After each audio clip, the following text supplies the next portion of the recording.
Excuse me, ma'am. My name is Samantha Lanting, and I'm a member of the American Association of Equine Practitioners. And I'm writing a petition for horse slaughter to return to the United States. There's a ban put in place in July of 2006. Would you like to sign our petition? Wait, what? The United States used to have horse slaughter, and now they don't? I'm confused. Well, let me give you some background information. According to the Congressional Research Service, the United States exports around 17,000 metric tons of horse meat per year. The primary countries we shipped to were France, Italy, and Japan. Those products brought in over $65 million to our economy each year. Since 2002, the market demand for horse meat had been on the rise. That wasn't until the ban was put in place. House Representative Bills 3161 and 738 were passed in Congress, making it illegal to use user funds or fees for the inspection of horse meat that would be used for human consumption. The killing methods used within the horse slaughterhouses have been questioned for many years.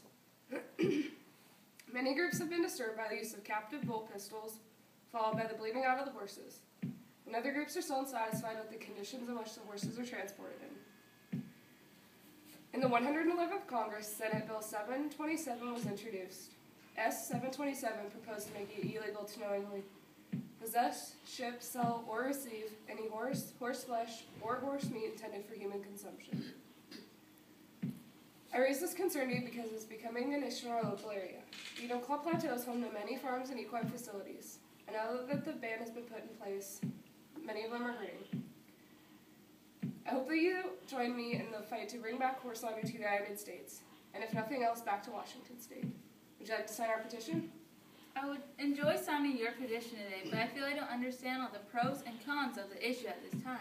It sounds like it would Horse slaughter is animal abuse. Don't let them fool you.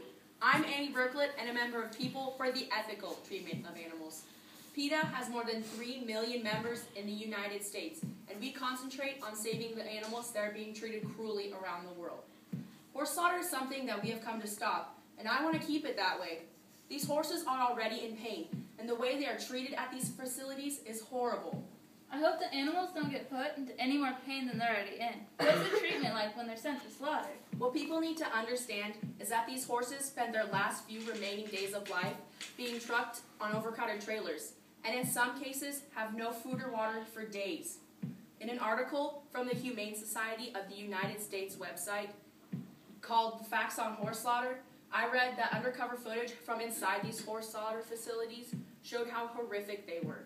Some horses were conscious when they were shackled by a rear leg and hoisted up in the air to have their throats cut. There was a history of animal cruelty at these plants, including employees whipping horses in the face and horses giving birth on the killing floor. Slaughter is not euthanasia. It is a brutal and terrifying end for these animals. We should not let them be subjected to an end like this, inside or outside our borders. Oh.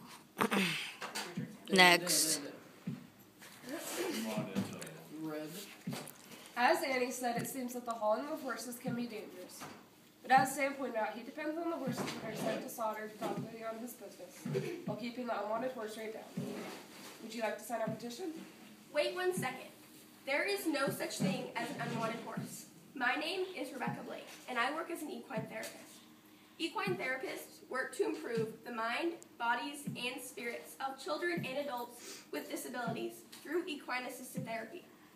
One of our business partners, Little Bits Therapeutic Riding Center, located in Woodinville, Washington, states on their website that these programs contain benefits such as decreasing bone weakness and joint dislocation, decreasing bone weakness and enhancing hand-eye coordination and improving balance.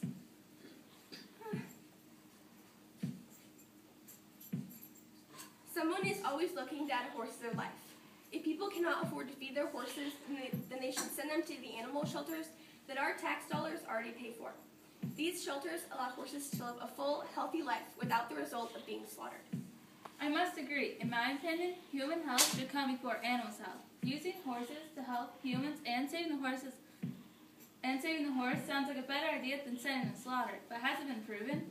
Franklin Levinson from Equine Facilitated Learning said that it has been proven that just being in the vicinity of a horse changes our brainwave patterns. He goes on to say that they have a calming effect, which helps stop people from becoming fixated on past or negative events, giving them an overall positive experience. This is why horses are not unwanted. If they are too old or too lame to be ridden, people can still benefit from being around them. No horse should be sent to slaughter. Hi, I'm Levi Norton, and being a livestock auctioneer, I've been around the horse market for many years.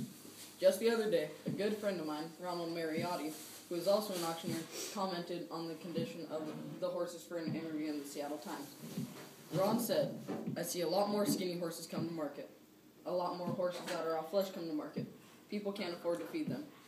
I'd have to agree with him after a vet who examined the horses said they were very thin, had lice, mild to moderate rein rot, and were in need of dental care. The statement also goes to show that 2 of the horses had heart murmurs, most likely due to malnutrition. You know, that sounds like a better idea than letting a horse live its last few years suffering. I can't stand to think that an owner could just watch their horse slowly die in their backyard. But how can we keep the unwanted horse rate down and still avoid sending them to slaughter?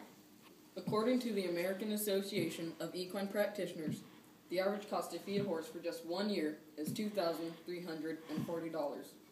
That price does not include vet and farrier cost, not to mention that the hay cost is rising fast and fluctuates with the market since it's a commodity product. The biggest problem is that the average horse can live to be about 30 years old. People generally can't care for them that long, resulting in unwanted or abandoned horses. The best way to help these horses is by sending them to slaughter. That way, the horse is being put out of its misery and still can serve a purpose to people. We used to use horse meat to feed our zoo animals in America. We also use horse to create products that include ink, cement, polish, and many others. If we bring back horse slaughter, it will overall help our economy get back on its feet by creating new jobs.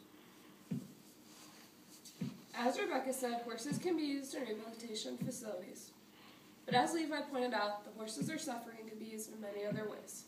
Would you consider signing our petition? You know, if this is going to help our economy, then it's well worth it to me. Hold on a moment, ma'am. My name is Cole Snyder. I own and operate the Rocking S Equine Transportation Company out of Enumclaw, Washington. I'll have you know that at the time this ban took place, there were only 3 major horse slaughterhouses operating in the United States. Of these 3, 2 of the plants were located in Texas. The Dallas Crown out of Kaufman and the Beltex Corporation out of Fort Worth. The only other remaining slaughterhouse was Cavell International, which operated out of DeKalb, Illinois. Now, as an equine transporter, I can tell you it is a ridiculously expensive process to ship any animal so far away from our state of Washington simply to be slaughtered. But put distance aside, accidents are all too common on the road, especially with the large capacity double-decker trailers used by most slaughterhouses. In fact, in an article by the Humane Society on the transportation of slaughter-bound animals, these trailers were quoted as forcing animals into unnatural or stooped positions. In that same article, they recalled an incident in 2007, where a double-decker trailer was headed to a slaughterhouse in Illinois, Cavell International. The driver ran a red light and the trailer was overturned. Even after working for 5 hours, all the horses still couldn't be freed. 9 horses died on site, and an additional 6 died from injuries later on. But wouldn't 3 horse slaughter plants still create a lot of new jobs? That may seem like a good idea, but depending on the size of the plant, the average slaughterhouse houses anywhere from 50 to 130 employees per plant. And these are not managerial positions. They are low-end, poorly conditioned, minimum wage paying jobs. The average slaughterhouse worker is paid under $30,000 a year. So take a step back and look at the big picture. If this ban is lifted, it will create less than 400 jobs at the cost of thousands of horses' lives. Horses have served humans for thousands of years. It is absurd to think that this is how we will repay them. We have had many people talk about this issue today. Annie started us off talking about the horse's journey through transportation to being slaughtered. Sam pointed out that he depends on the horses that are sent to slaughter to properly and successfully run his thoroughbred operation, while still maintaining a profit. Rebecca, an equine therapist, said the horses could be used in rehabilitation facilities, benefiting both horses and humans. Without having slaughterhouses open, auctioneers like Levi are seeing a lot more skinny and unwanted horses come to market. Last to speak today was Cole. He pointed out the horses do not benefit from being sent to slaughter because of the poor conditions that they are forced to be in. Now that you've heard the facts, I hope you understand why I've started this petition. We've been slaughtering horses for many years in the United States, and the conditions were just fine then as they are now. Horse slaughter has even brought money back into our economy. I hope that you see my side in that bringing horse slaughter back to America would be the best decision.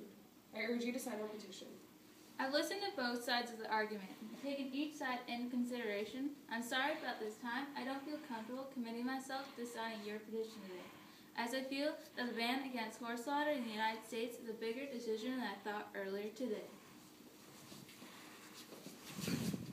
What would you do?